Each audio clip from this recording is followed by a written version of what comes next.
Fırtınada ağaçlar nasıl çatırdar bilir misin kardeş?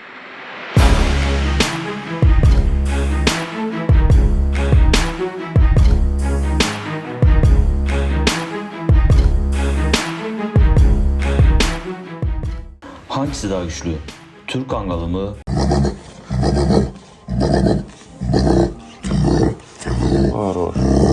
Kürt Mastifi mi?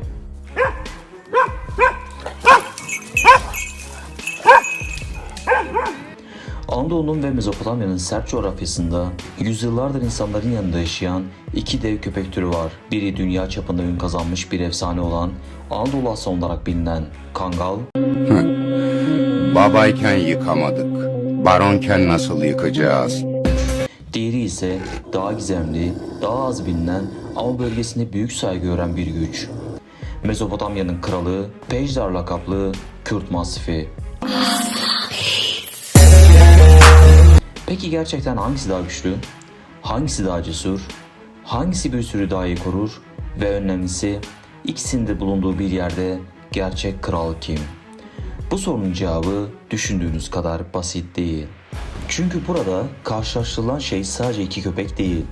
İki farklı karakter, iki farklı yetişme kültürü ve iki farklı hayatta kalma biçimi. Anadolu'nun uçsuz bucaksız bozkırlarında gece çöktüğünde çobanların en büyük korkusu her zaman aynıdır. Sessizlik. Çünkü doğada bazen sessizlik yaklaşan tehlikenin habercisidir. Yüzyıllardır kurt sürülerine karşı koymak için yetiştirilen bu dev köpekler sadece fiziksel güçleriyle değil, psikolojik baskılarıyla da ün kazanmıştır. Ama önce şunu netleştirmek gerekiyor. Pejdar ismiyle bilinen Kürt Mastifi daha çok Güneydoğu Anadolu'da, Irak'ın kuzeyinde ve İran'ın batı kesimlerinde yetiştirilen iri, güçlü ve mastif özellikleri taşıyan ağır vasıta bir dev çoban köpeğidir.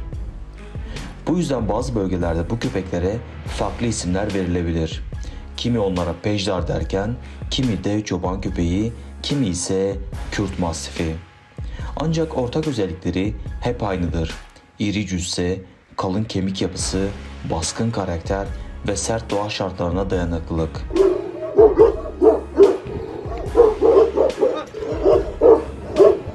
Öte yandan Kangal ise dünya çapında tanınan karakteristik özellikleri daha net tanımlanmış özel bir sürü koruma köpeğidir. Ve belki de onu özel yapan en önemli şey kontrollü gücüdür. Çünkü Kangallar genellikle gereksiz yere saldırganlık göstermez.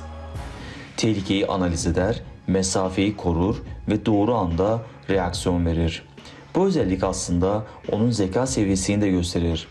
Birçok uzman Kangalların ölçülü agresyon gösterdiğini söyler. Yani sebepsiz yere saldırmazlar.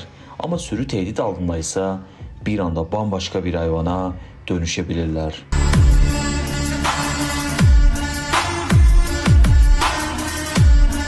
Kürt Mastiflerinde ise genellikle daha sert bir mizacın baskın olduğu söylenir. Daha bölgeci, daha dominant ve daha doğrudan tepki veren bir karakter. Bazı çobanlara göre bu köpeklerin en korkutucu tarafı geri adım atmayı pek bilmemeleridir.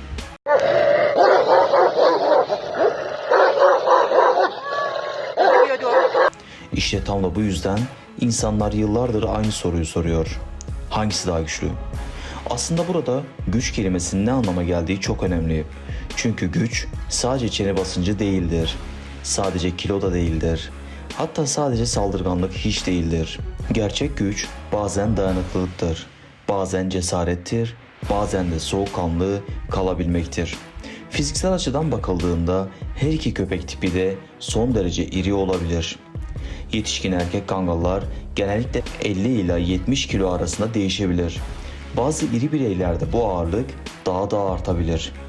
Kürt Mastifi olarak tanımlanan köpeklerde ise bazen çok daha ağır bireyler görülebilir. Özellikle kas yoğunluğu ve kafa yapısı bakımından oldukça heybetli olabilirler. İlk bakışta insanlar genellikle daha iri olanı daha güçlü sanır. Ama doğa her zaman böyle işlemez. Çünkü aşırı büyük olmak bazen dezavantaj da yaratabilir. Örneğin uzun süreli kovalamalarda, dağlık arazilerde veya sert hava koşullarında çeviklik ve dayanıklılık devreye girer. İşte Kangal'ın en büyük avantajlarından biri burada ortaya çıkıyor. Kangal yalnızca güçlü değildir, Aynı zamanda çok dengeli bir atletik yapıya sahiptir. Uzun mesafeleri yorulmadan koşabilir, sert iklimlere adapte olabilir ve enerjisini kontrollü kullanır. Bu yüzden bazı uzmanlar Kangal'ı koruma için optimize edilmiş doğal savaşçı olarak tanımlar. Ama işin ilginç tarafı şu: Doğu Anadolu'daki bazı çobanlar ise tam tersini savunur. Onlara göre kurtların gerçekten korktuğu köpek tipi daha sert mizaca sahip mastiflerdir. Çünkü bu köpekler bazen doğrudan çatışmaya girmekten çekinmez. Ve burada olay tamamen değişiyor. Çünkü kurtlarla mücadelede yalnızca fiziksel güç yetmez, psikolojik üstünlük de gerekir. Bir kurt sürüsü genellikle risk hesaplaması yapar. Kolay av ister, yaralanmak istemez. Eğer karşısındaki köpek yeterince kararlı görünüyorsa çoğu zaman saldırmadan geri çekilir. Yani bazen kavga hiç başlamadan kazanılır. Aslında gerçek sürü koruma başarısı da budur. Çünkü iyi bir çoban köpeğin amacı savaşmak değil, savaşı engellemektir. İnsanların internette yaptığı en büyük yanlışlardan biri ise köpekleri dövüş mantığıyla değerlendirmek. O bunu yener, bu bunu parçalar, şu köpek yenilmez ama gerçek doğa böyle işlemez. Bir gün kazanan olan hayvan başka bir gün kaybedebilir. Çünkü sonucu belirleyen yüzlerce değişken var. Yaş, tecrübe, arazi, hava şartları, sayı üstünlüğü, yorgunluk ve hatta o günkü psikolojik durum bile. Bu yüzden kesin olarak şu daha güçlüdür demek çoğu zaman doğru değildir. Ancak genel değerlendirme yapılacak olursa Kangal daha kontrollü, daha dengeli ve daha profesyonel bir sürü koruma köpeği profili çizerken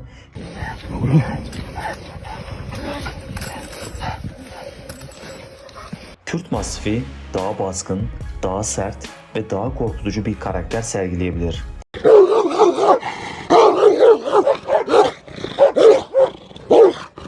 Bu da aslında iki farklı savaş stiline benziyor. Biri disiplinli bir savaşçı gibi davranıyor, diğeri ise ham güç ve baskıyla rakibini yıldırmaya çalışıyor. Peki kurtlar hangisinden daha çok korkuyor? İşte bu sorunun net bir cevabı yok. Çünkü kurtlar bireysel kahramanlık hikayelerine göre hareket etmez. Onlar risk hesabı yapar. Eğer karşılarında organize, cesur ve deneyimli köpekler varsa çoğu zaman çatışmadan uzak dururlar. Anadolu'da anlatılan eski çoban hikayelerinde bazen tek bir kangalın kurt sürüsünü uzak tuttuğu söylenir.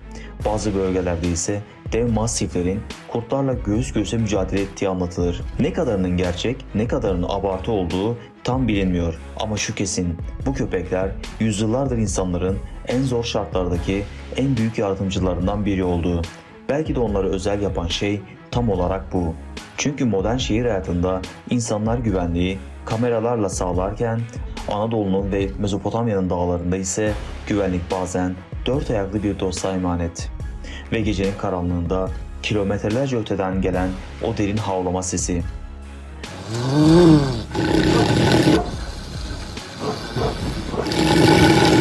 Aslında yalnızca bir köpeğin sesi değildir. O ses bir sürünün güvende olduğunun işareti.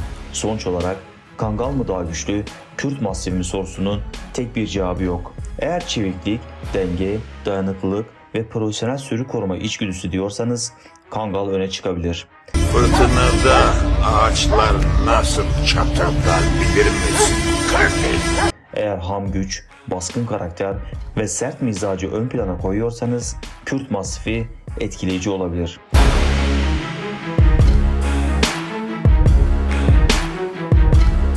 Ama gerçek şu ki her iki köpek de kendi sert doğasında şekillenmiş olağanüstü canlılardır. Ve onların gerçek gücü sadece çenelerinde değil, sadakatlerinde, cesaretlerinde ve yüzyıllardır insanlarla kurdukları bağdadır. Sizce hangi köpek daha güçlü? Türk Kangalı mı, Kürt Mastifi mi? Cevaplarınızı yorumlarda belirtin.